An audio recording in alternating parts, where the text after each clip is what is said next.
My name is Shauna Ware. My children are Macy, who's 5.5, and Charlie, who's 3.5. We have 3 dogs. And when I was pregnant, we took my 3 dogs to the vet. And they had to have their vaccines for dogs. However, our vet said, okay, we're going to give your dogs this vaccine today. You need to come back in a week to give them the other vaccine because we can't give them all together in case they have a reaction.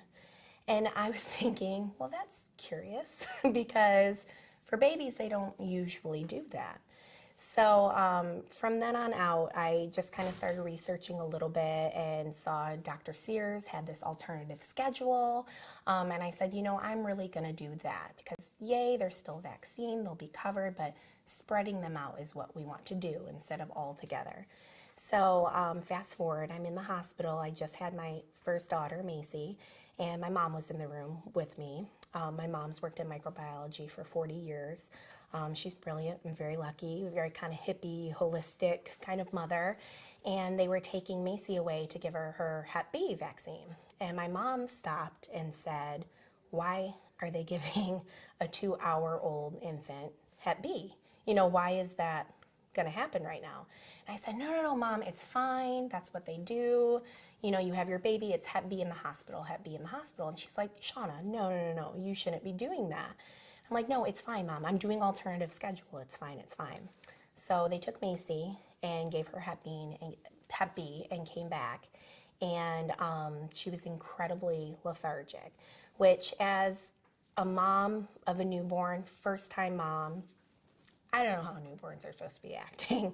I do know I was trying to nurse her, and she wouldn't nurse. And the nurses would come in and say, oh, you're going to have to formula feed her, bottle feed her. And I knew, thankfully enough, no, it's not that she's not latching, she's not awake to nurse. Finally, after, a little bit of eating here and there, after a day, she seemed to wake up a little bit. So I'm like, okay, well, great, everything. I kind of push that from my mind as just like a horrible experience, but that's normal. That's what babies do. They don't wake up. It's fine. Until about 6 to 8 months later, I started researching side effects of the Hep B vaccine. A lot is lethargic babies and, non-responsive and things like that. And not once did any nurse say anything to me in the hospital about it. If they knew or if they didn't, I don't know. But since then, we kind of started noticing little things with Macy from there on out. She was a late speaker. She is very verbal now, but wasn't talking at all. Eye contact was really hard with her. Even she would become really obsessive as a baby with certain things coming together like clips and things. And we noticed probably when she was about 10 months old, had her first major meltdown because she couldn't get clips together. And after a 10-month-old working on clips for 45 minutes, you would think, okay, it's time to go on to something else. And she really couldn't do that. Still was on the Dr. Sears alternative schedule until I started researching a little bit more. Noticed she would become a little lethargic, a little out of it every time she would get another vaccine.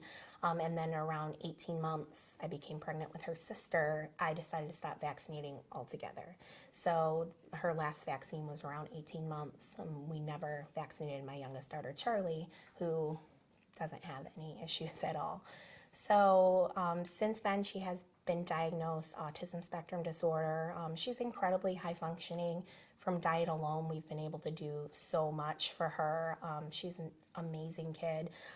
We have a long way to go, but the more that I'm becoming educated about what's going on, I'm incredibly thankful that neither of them received MMR, thank God, because especially now that I've, researched even MMR, and it's different for every child, but I just wonder what would have happened to her. We'd never get her back. This organization is so incredibly important because I just fear for the day that something might happen that everything's mandated. And I really feel for Macy that we wouldn't get her back after that. So, yeah, that's it. That's my story. What would you tell the people that think that vaccine injury is a rare occurrence?